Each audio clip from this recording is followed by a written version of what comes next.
Hai, shalom everybody, shalom saudara-saudara yang terkasih di dalam nama Tuhan Yesus. Kembali saya, Captain Rico Setamavela, on air again, live again. Akhirnya kemarin keadaannya berantakan, jadi belum bisa live memenuhi permintaan saudara-saudara terkasih. Hari ini izinkan saya share sedikit mengenai pengalaman saya kemarin menghadapi COVID-19. Wow, penyakit yang luar biasa, cukup menyakitkan. Saya ditanya kapan awal kenanya, saya nggak ingat. Tetapi waktu itu akhir Februari saya terbang ke Jeddah, keadaan saya sedang sakit. Tiba-tiba sakit pagi itu, saya sampai dokter datang ke pesawat, kasih obat sama saya, periksa, tapi saya dinyatakan oke, saya terbang. Kemudian saya nyampe di Indonesia, nggak berapa lama kemudian saya terbang lagi ke Jeddah. Hari itu saya agak nggak enak badan, tetapi masih oke. Sampai di Jeddah langsung kembali ke Jakarta lagi. Nah, pada saat tanggal 8 itu saya kena panas atau demam tinggi. Kemudian saya ke rumah sakit, saya dikasih antibiotik, saya dikasih obat, sembuh lagi. Tanggal 15 saya ngerasa badan gak enak. Tanggal 16 badan saya mulai demam, batuk, kemudian tulang-tulang mulai sakit. Terus setiap hari tanggal 16, terus tiap hari. Kemudian saya pergi ke rumah sakit, salah satu rumah sakit besar. Saya dikasih obat 3 hari. Obat tersebut lumayan nahan untuk antibiotik untuk paru-paru. Kemudian saya di ronsen, periksa darah. Darahnya lumayan bagus saat itu. Tapi hasil ronsennya menyatakan saya kena bronchopneumonia. Nah, 3 hari dikasih obat ternyata nggak sembuh, batuknya makin tinggi, makin eskalasi, panas saya setiap hari masih ada. Saya datang lagi ke rumah sakit tersebut, dikasih obat 5 hari. Setelah dikasih obat 5 hari, saya juga nggak membaik. Dan akhirnya batuk saya makin parah. Setelah 5 hari, saya datang lagi ke rumah sakit tersebut untuk periksa corona. Tetapi saya tidak dapat slot. Saya ke UGD, saya minta dirawat di UGD, mereka give up. Akhirnya mereka menyarankan saya untuk pergi ke Wisma Atlet. Dari situ saya pergi ke Wisma Atlet. Tetapi Wisma Atlet itu hari itu tanggal 23 pas lagi dibuka. Tetapi belum boleh masuk. Akhirnya saya nggak bisa, saya pergi pulang. Kemudian tanggal 24-nya saya kembali lagi. Tanggal 24 saya masuk ke Wisma Atlet. Sampai tanggal 25, sehari 2 hari, di situ saya nggak ada yang menghandle sama sekali. 25 saya kabur. 25 kabur, saya kemudian lari ke Abdi Waluyo. Di Abdi Waluyo di situ saya mulai diperiksa secara intensif darah saya. Dan di situ dinyatakan ada infeksi yang cukup severe. Kemudian dinyatakan bahwa CRP atau C creative protein saya cukup tinggi. Orang normal di bawah 11, saya 120. Dan langsung dinyatakan bahwa ini suspected highly contaminated by COVID-19. Saya dinyatakan positif oleh Abdi Waluyo dan saya disuruh ke rumah sakit rujukan. Kemudian dari situ saya pulang ke apartemen isolasi. Saya ceritakan semua ini ke kakak dan teman-teman saya. Kemudian badan saya demam seharian sampai besoknya. Besoknya saya mulai terkapar. Tetapi puji Tuhan, keesokan harinya keluarga dan sahabat dan teman-teman bisa cari ambulans buat saya. Akhirnya ambulans datang ke apartemen, pick up saya, dobrak pintu, kemudian mereka pakai peralatan lengkap, keluar bawa saya ke rumah sakit Persahabatan. Di rumah sakit Persahabatan saya masuk UGD, dirawat kurang lebih 2 hari di UGD dan cukup mengerikan. Lihat kanan kiri ada yang koma, kanan udah susah nafas. Terus yang di depan saya batuk darah, yang di sana bapak tua juga ada susah nafas. 2 orang di sebelah pojok kanan juga keadaannya payah sekali. Kiri 2 pojok payah. Wah, di situ saya udah mulai panas, gak enak lagi, badannya udah demam, batuk luar biasa. Tetapi hari itu saya tergerak untuk berdoa. berdoa bukan untuk saya sendiri, tetapi saya minta Tuhan izinkan mereka disembuhkan, izinkan mereka boleh diselamatkan. Akhirnya apa yang terjadi? Saya putar lagu pujian cukup keras, saya mulai doain mereka satu-satu. Saya sampai minta sama teman saya Jimmy untuk memainkan lagu. Sekalipun aku berjalan dalam lembaga kelaman, aku tidak takut bahaya. Engkau gembala yang baik, Engkau gembala yang baik. Itu lagunya. Terus, sekalipun ku berjalan dalam lembah kekelaman, tak akan gentar ku melangkah, sebab Engkau besertaku. Itu dimainin pakai instrumen saksofon, dibuatin malam itu, langsung saya share, saya kerasin supaya mereka dijamah melalui pujian. 2 hari saya di UGD, kemudian saya dipindah ke ruang isolasi. Di ruang isolasi saya sendiri. Disitulah rasa mencekamnya saya, keadaannya luar biasa menyakitkan. Tahu nggak, demamnya ini kalau Bapak lihat Ibu, ini ya, ini warna-warna hitam terjadi karena demamnya cukup tinggi. Jadi udah tulang belakangnya sakit semua, telapak kaki sakit semua, kemudian panas, kemudian batuk, kemudian nafasnya jadi pendek. Di situ saya merasakan kesepian.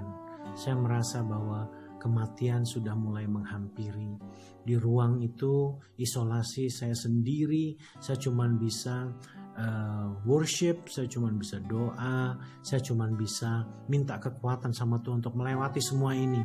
Dulu saya suka khotbahkan, kalau Anda dalam suatu masalah, jangan minta cepat-cepat untuk diselesaikan, tetapi mintalah kekuatan, mintalah hikmat, mintalah pengertian dari Tuhan akan apa yang terjadi. Mintalah Tuhan memegang tanganmu supaya engkau bisa melewati. Dan itu saya minta. Saya kemarin mau minta kesembuhan, rasanya malu banget. Kenapa? Karena Tuhan sudah terlalu banyak buat sesuatu yang ajaib dalam hidup saya. Karena begini, keadaannya semakin kritis. Saya mulai menghadapi kematian saya, tetapi saya bilang sama diri saya gak boleh khawatir. Justru kamu harus bahagia kalau kamu harus menjumpai kematian kamu. Saya ditantang sama diri saya sendiri. Daging, jiwa saya lemah, gak sanggup, tetapi roh saya, dengan demikian roh saya luar biasa termotivasi. Akhirnya setelah 2 hari atau 3 hari di isolasi, saya dipindah ke isolasi yang ada pasien lain. Dan saya yakin sekali kenapa ini saya dipindah, karena memang ternyata ada rencana Tuhan yang harus saya penuhi, sekalipun saya sekarat, sekalipun saya terkapar. Amazingly saya tadinya gak mau, tetapi keadaan membuat saya harus tetap pindah karena ruangan sangat terbatas dan ruangan ini mau dipakai 2 pasien. Akhirnya saya dipindah, ketemu dengan pasien baru. Di situ saya pada saat saya masuk, saya udah mulai kenal sama dia. Kemudian saya tanya sama dia, boleh nggak saya berdoa buat Anda? Boleh nggak saya bacakan firman? Kemudian saya putar lagu-lagu. Dan dia secara manusiawi mungkin hatinya menolak, tetapi dia berkata, oh iya saya mau didoain. Keadaan saya lagi payah sekali. Panas tinggi itu seperti badan dicabik-cabik. Kemudian hari itu saya bilang sama Tuhan, Tuhan, aku serahkan nafasku yang terakhir ke tangan Tuhan. Aku serahkan hidupku sepenuhnya ke dalam tangan Tuhan. Saya mau nafas terakhir saya tetap memberitakan Injil dan menyatakan bahwa Yesus adalah Tuhan kepada siapapun. Dari situ saya mulai berdoa buat dia. Saya ceritain tentang bagaimana keselamatan itu hanya melalui Yesus. Kemudian dia mulai dengar dan dia mulai mengamini. Saya berdoa untuk kesembuhan orang itu. Saya gak pernah minta kesembuhan untuk saya karena saya tahu bahwa saya udah diambangkan.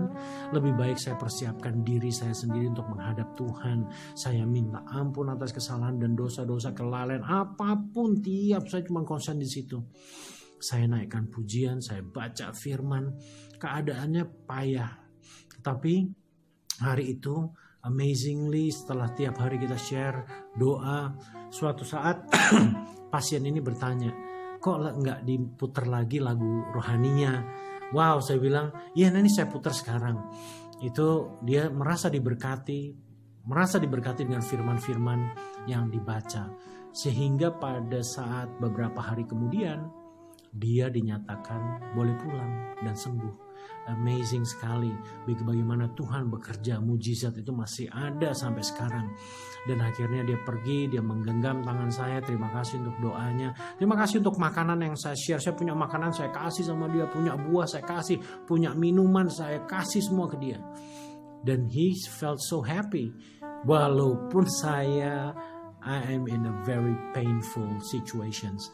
Hari itu dia keluar. Suatu saat pada saat sebelum dia keluar, badan saya lumayan enak. Suatu hari saya baca firman sambil duduk.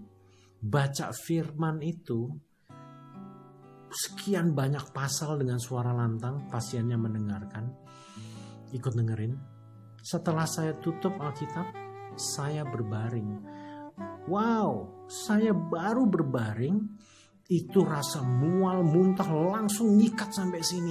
Dari bawah sampai atas. Waduh, saya tahan-tahan kan. Setelah udah saya bilang sama dia dokter, tapi dirawat sama saya. Dok, saya mau muntah. Dia bilang, dia langsung berdiri dengan infusnya. Dia datangin saya. Muntahin aja. Kemudian saya udah gak tahan. Saya bangun dari tempat tidur. Saya nengok ke kiri, muntah cairan banyak sekali sampai di lantai. Dan mulai hari itu demamnya mulai turun, badannya mulai agak enakan sedikit. Saya percaya di situ firman membersihkan segala virus penyakit saya. Hari itu saya nggak pernah muntah, saya nggak pernah mual. Walaupun ada mual sedikit, pusing, tetapi tidak sedahsyat kemarin yang tiba-tiba habis baca firman saya dikuras habis. Kemudian saya yakin itu virus dikeluarin sama Tuhan. Karena firman yang luar biasa dahsyat. Mulai dari situ, baru keesokannya saya mulai dites COVID. Di swab. Kemudian besoknya lagi saya dites lagi. Besoknya lagi dites lagi. Dan saya belum tahu hasilnya sampai saat itu. Setelah pasien ini keluar, datang pasien satu lagi. Parah sekali keadaannya. Dan saya ketakutan kan.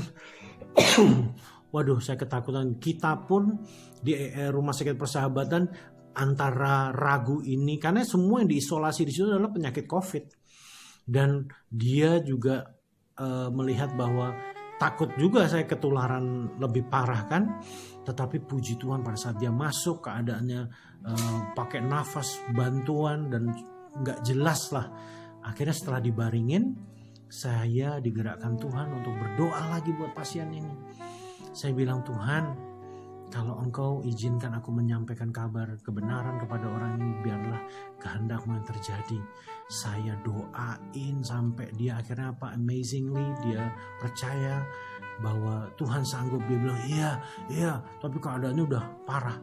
Itu seketika orang itu nafasnya mulai tenang, mulai bisa anteng. Itu dia buang air di tempat, dia udah pakai kateter, pipisnya udah pakai selang, kemudian udah pakai oksigen gitu, dan dia mulai tenang. Walaupun malam hari kalau dia batuk itu ngeri banget suaranya.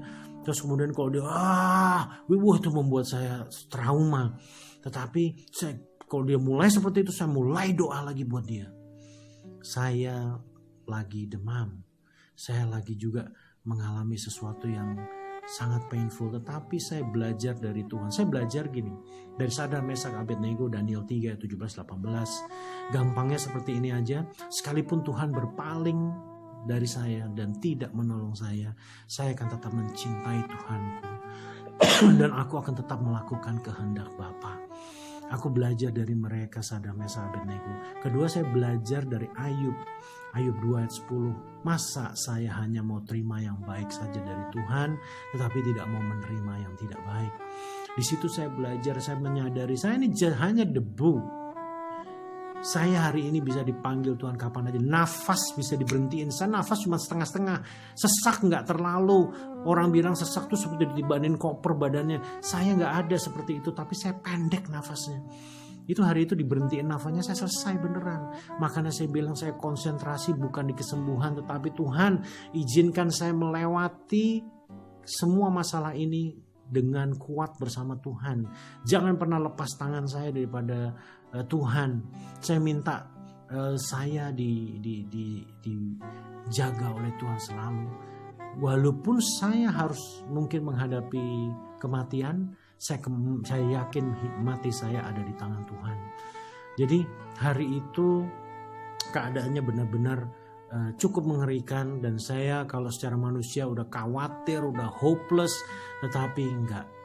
Amazing, Tuhan buat badan saya lemah sekali di lembah kekelaman, tetapi my spirit is on fire. Tuhan kasih roh yang menyala-nyala. Setiap perawat yang ketemu saya doain, setiap dokter yang ketemu saya doain, kau kuat, hanya di dalam nama Yesus kekuatan mujizat itu terjadi. Cleaner semua saya doain.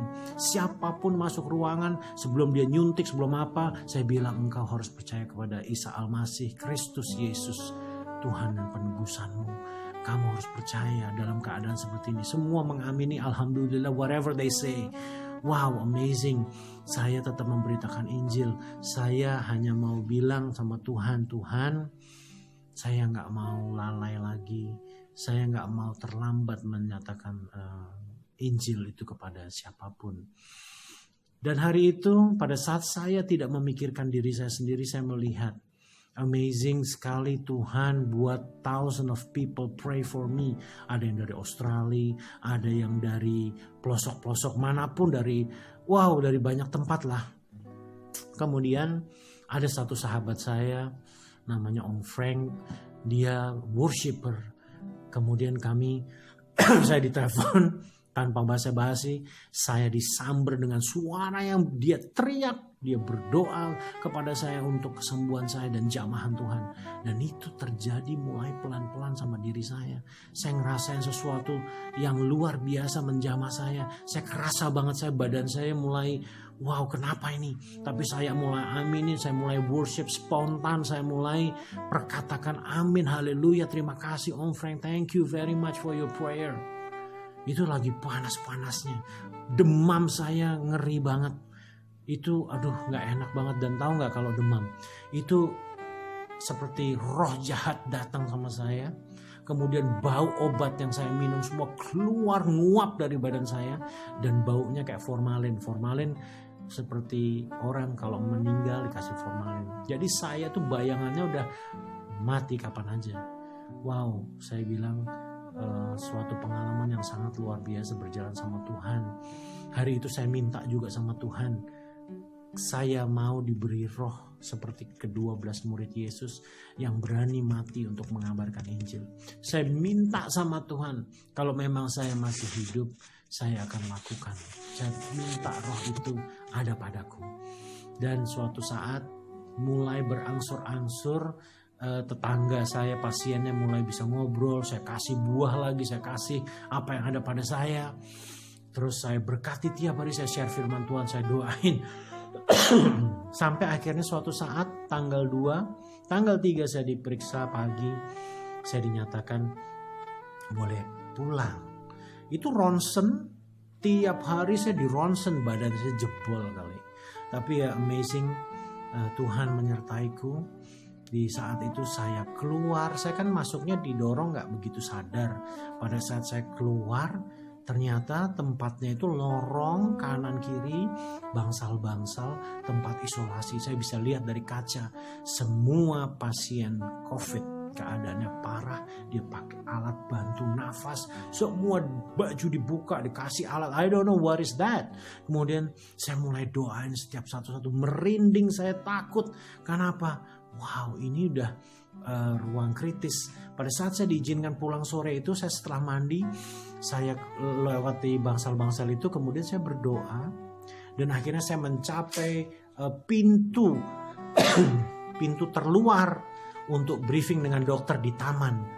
Itu rasanya keluar dari tempat itu seperti keluar dari dalam kubur, dari ruang mayat, karena semua orang udah kritis. Tahu nggak, setiap hari saya dengar orang meninggal. Saya trauma, saya ngeri banget lihatnya, dengernya. dan ruang saya itu ruang negatif. Jadi tekanan udaranya, jadi kok dibuka pintunya bunyi cush. Jadi dipressurize ruang saya supaya oksigennya tetap konsisten. Dan itu saya dengar orang teriak meninggal. Ini waduh ngeri deh. Tapi ya puji Tuhan, akhirnya Tuhan izinkan saya lewati semuanya. Dan saya di briefing, paru-paru saya sudah mulai membaik, fleknya sudah mulai hilang, badan saya sudah mulai kuat. Hari ini engkau boleh pulang, tetapi suruh isolasi lagi 14 hari untuk melihat apakah simptom itu masih ada. Di apartemen 2 harian saya masih merasakan demam. Batuk sampai sekarang masih ada, tetapi demam puji Tuhan sudah hilang sama sekali. Tinggal batuknya sesekali aja. Saya disuruh latihan pernafasan, dan 3 hari lalu saya boleh keluar olahraga pagi di Jalan Sudirman. Di situ saya menjumpai banyak sekali jiwa yang bisa disampaikan Injil kebenaran. Mereka kita tolong, kita kasih berkat, dan kita mulai masukkan firman Tuhan supaya mereka diselamatkan. Well, I think this is the purpose of God. Tuhan taruh saya harus sakit untuk saya bisa mungkin menginjili mereka, untuk melakukan banyak perkara Tuhan di rumah sakit, mendoakan. Dan saya yakin, saya percaya pada saat kita berdoa, orang iman berdoa, ada jamahan untuk mereka. Saya minta yang pertama adalah keselamatan jiwa mereka. Hari itu akhirnya pagi itu saya jalan, saya doain setiap jiwa. Thank you for this purpose. Thank you for experience ini Tuhan. Tuhanku yang telah menyelamatkan aku di Palu, menyelamatkan aku juga dari sakit yang mematikan. Akhirnya saya pulang, berapa hari kemudian hasil tesnya setelah saya muntah itu dinyatakan negatif. Padahal dari Abdul Waluyo sudah jelas dinyatakan positif. Tapi Tuhan amazingly, saya yakin muntah itu karena firman Tuhan yang dahsyat membuat darah saya bersih. Dan akhirnya sampai sekarang saya lagi masa pemulihan. Dan tadi saya diwawancara oleh Solusi lewat CBN. Itu wawancara saya pertama. Yang kedua saya buat sendiri karena banyak permintaan. Kiranya kesaksian ini bisa jadi berkat. Don't think about your own self. Think about others. Keselamatan orang lain. Pada saat kita memperhatikan orang lain, engkau akan diperhatikan sama Tuhan. Pada saat engkau memberkati orang lain, engkau akan diberkati Tuhan. Tanpa harus kamu minta, tanpa harus kita minta. Trust your God, He knows what He's doing on you. Yang menjadi masalah kadang-kadang kita terlalu banyak minta sama Tuhan tanpa mengerti sebetulnya Dia tahu nggak sih, gitu loh. Knowing your God is the most important. Faithful God, you have to have a faithful to God, because your God is a faithful God. Setialah sama Tuhan, percayakan semuanya sama Tuhan. Dan sekalipun aku berjalan dalam lembah kekelaman, aku tidak takut bahaya sebab Tuhan menyertaiku. Mazmur 23 ayat 4. Dan itu menjadi pegangan hidup saya. Pengalaman di Palu pun saya menggunakan ayat itu, dan sekarang aku pakai lagi ayat itu. Terima kasih udah mendengarkan kesaksian ini, kiranya menjadi berkat. Dan saya pun boleh share pengalaman ini. Sebetulnya sekali lagi, ini bukan testimoni tentang saya. It's about your God. It's about our God. He is a living God. Tuhan yang hidup, Tuhan yang nyata, yang setia, yang perkasa, menyertai hidupmu dan saya. Kita harus doain para perawat, kita harus doain para dokter, cleaner yang bekerja di rumah sakit, semuanya. Kita berdoa juga untuk ojek online. Itu orang kirim vitamin, orang kirim baju untuk saya, orang kirim apa aja lewat mereka loh. Mereka 24 jam, kalau Anda mau kirim apa aja mereka selalu on. Dan itu kita doain mereka, kita berkati mereka. Kita berdoa untuk tentara yang 24 jam kerja, polisi, pemerintahan. Kita doain mereka adalah hero of this country.